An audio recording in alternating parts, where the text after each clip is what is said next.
The first method for preparing a salt is the excess method, and that would be used when one of the reactants is insoluble. So let's think of a reaction in which one of the reactants is insoluble. Let me write one of the reactions. Let's say I have calcium carbonate, which is a metal carbonate, and it is reacting with the HCl, which is an acid. So a metal carbonate is going to react with an acid, and it's going to produce uh, a salt, which in this case is CaCl2, and it is CaCl2 because Ca is in group 2, it has a charge of +2. Cl is -1, so the formula is going to be Ca +2 and Cl -2. And then it's going to produce a water molecule plus carbon dioxide gas is going to be given off. And if I write the solubilities, calcium carbonate, if you look into the data sheet which I've given you on my website, then calcium carbonate is all carbonates are actually insoluble except group 1 and NH4 plus 1. So this one is a solid. It's not going to dissolve in water. Similarly, HCl is an acid, and all acids are aqueous because when they're aqueous, they produce H plus 1 ions. So acids have to be aqueous. You have CaCl2, all chlorides are soluble except Ag, silver chloride and lead chloride. So CaCl2 is going to be soluble, it's going to be aqueous, which means it's going to be dissolved in water. H2O is H2O, so that means it's going to be a liquid, and CO2 is a gas.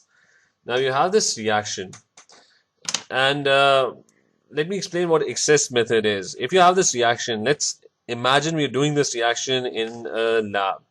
Now, if you perform this reaction in a laboratory, you'll have a beaker, right? And you're going to put some CaCO3, which is a solid. So it's going to come in powdered form. CaCl2, it's called limestone. It's also called marble chips. So it's either going to come in solid form or small pieces of marble, or it can come in powdered form as well. So this over here is CaCO3. And I'm going to put this CaCO3 in acid, which is HCl in our case, and that would be a solution. So the solution is going to be made up of HCl, which is going to be aqueous. So in my lab, I'm going to mix these two substances. And when I mix these substances, they're going to start reacting together. And when they react, both of them are going to react and they're going to produce calcium chloride, which is aqueous. So since it is aqueous, it is soluble. It's going to be produced in the solution. It's going to become part of the solution. So CaCl2 aqueous is going to be formed. Along with CaCl2, there's going to be H2O, which is going to be formed. And also carbon dioxide gas will be given off. So you're going to see bubbles of carbon dioxide gas being formed, and they're going to escape into the atmosphere. They're going to come out of the flask, out of the beaker, actually. So you have this reaction going on in the lab. Now the problem is, if I add more HCl, I have two reactants. One is CaCO3 and the other one is HCl. If I add more HCl, then this HCl is going to be left behind in the solution because not all of it would react. Let's say I add a lot of HCl into this beaker. Then this HCl is going to be left behind at the end of the reaction. And once this HCl gets left behind, then the solution also will contain the product which is going to be formed, which is CaCl2. And this CaCl2 and this HCl is going to, both of these are going to mix. The reason why they mix is because both of them are aqueous. So the first thing is I need to get rid of this HCl, because this HCl, if it is formed, or if it is left behind, then this is going to mix with the product that we are trying to form. So the way to get rid of all the HCl in this reaction is you add a lot of CaCO3. If I keep on adding CaCO3, eventually there's a time would come when all the HCl has reacted with the CaCO3, and CaCO3 would be left behind. So the solution won't have HCl in it, but it will have CaCl2 and H2O, which are the products formed when HCl reacts with CaCO3. So but you have successfully gotten rid of this HCl.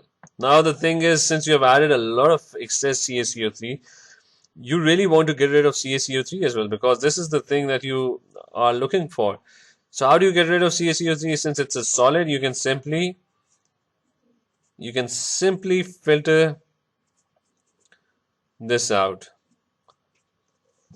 And once you've filtered this out, you will get rid of CaCO3 as well. And once you have gotten rid of the excess CaCO3 you have added, the only thing in the solution now is CaCl2 aqueous and water. And the last thing that you need to do is you need to get rid of H2O. And you can get rid of H2O in two ways. You can either evaporate it, but if you want bigger crystals, what you would do is you would evaporate it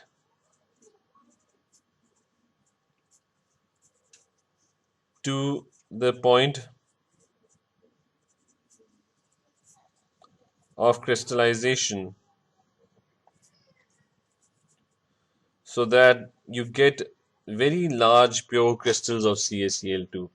And this is how CaCl2 would be formed in the laboratory.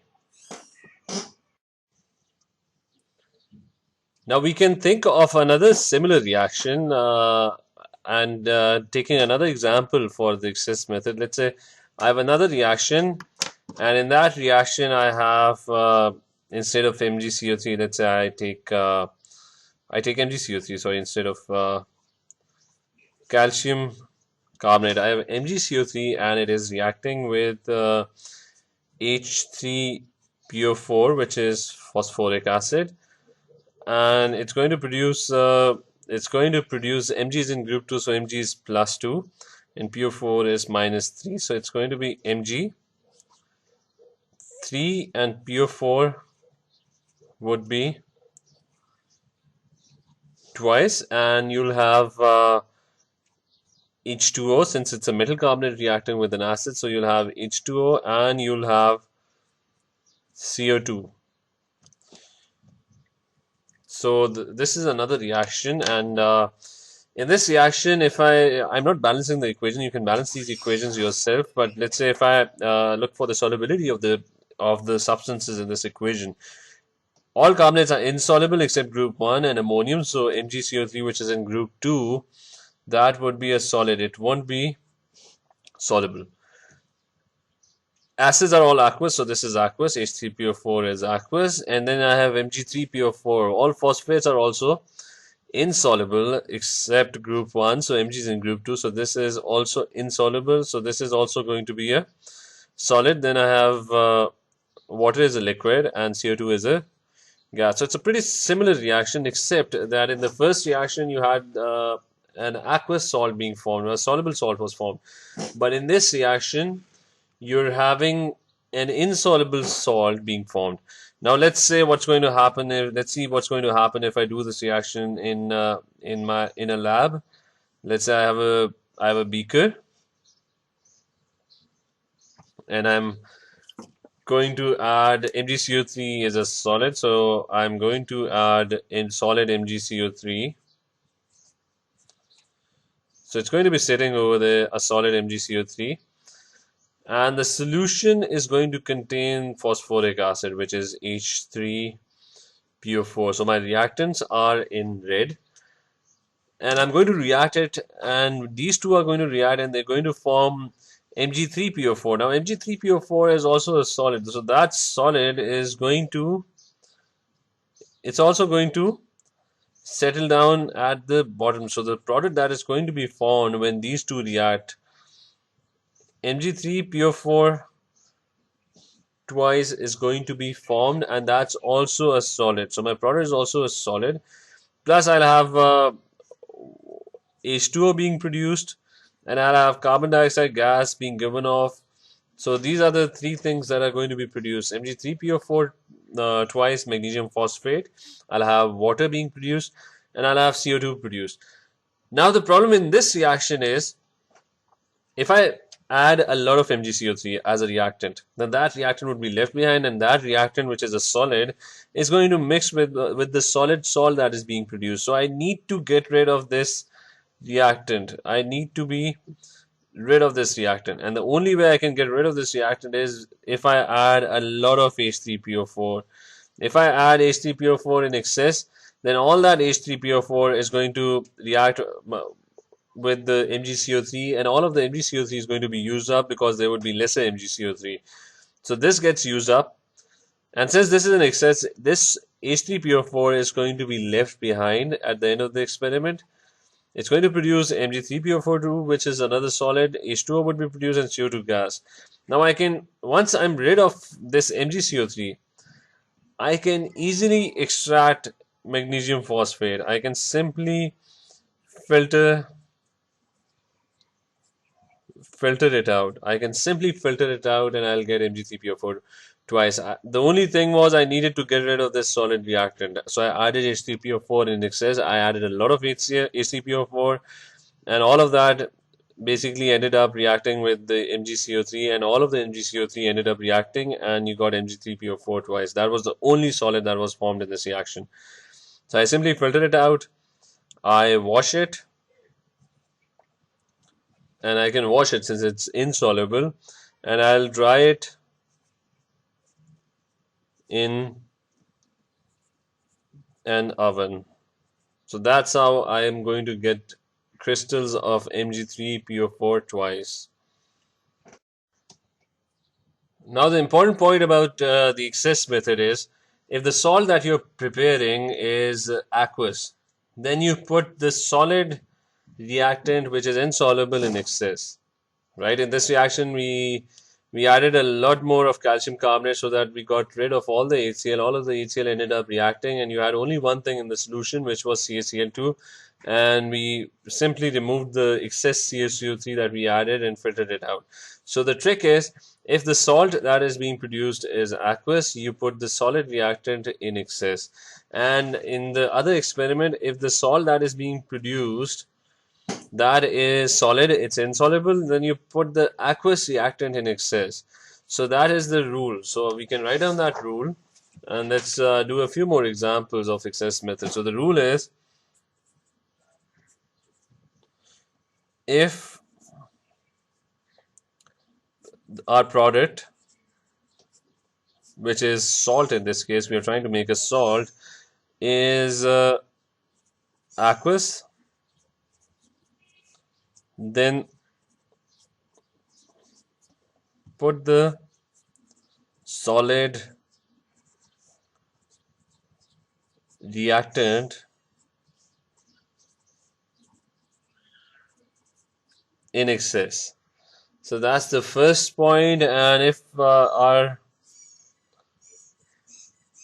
product or the salt that we are producing is a solid, it is insoluble, then put the aqueous reactant in excess. So these 2 points, these two rules are very important for the excess method. You can simply memorize the rule, and you would no longer have to think about what, you don't need to actually even draw a beaker. You just need to figure out if the salt is aqueous, put the solid reactant in excess. If the salt produced is a solid, it's insoluble, put the aqueous reactant in excess. So let's do a few more questions, and let's I have a reaction. I have MgO and it is reacting with HCl.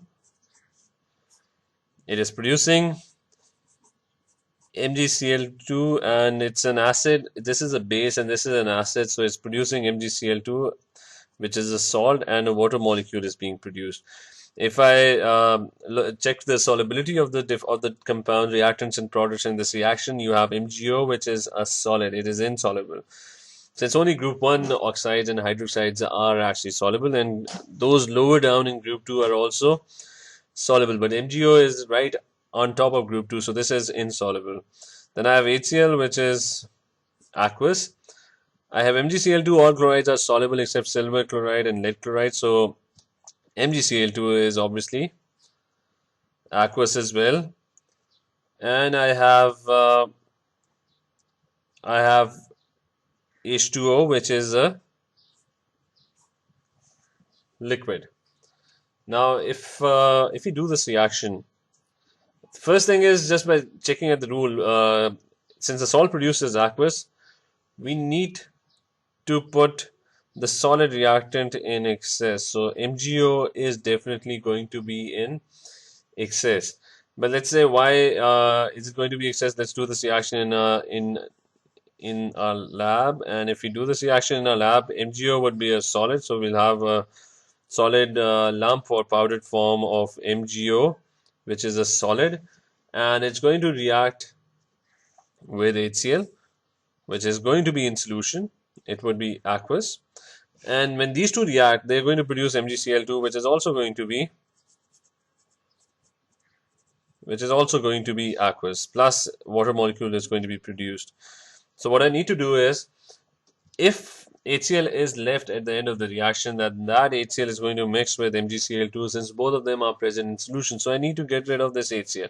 And the only way I can get rid of this HCl is if I add this in excess. If I add a lot of MgO, then that MgO is going to react with the HCl, and all of the HCl is going to get used up, and it's going to it's going to be converted into MgCl2.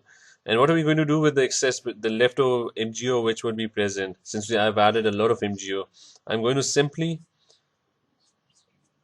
filter it out, and once that is filtered out, the remaining part is the solution only contains MgCl2 and H2O, so I need to get rid of H2O.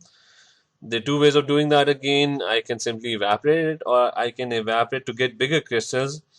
I will evaporate it to the point of crystallization. And once I have done that, I'm going to crystallize the entire solution.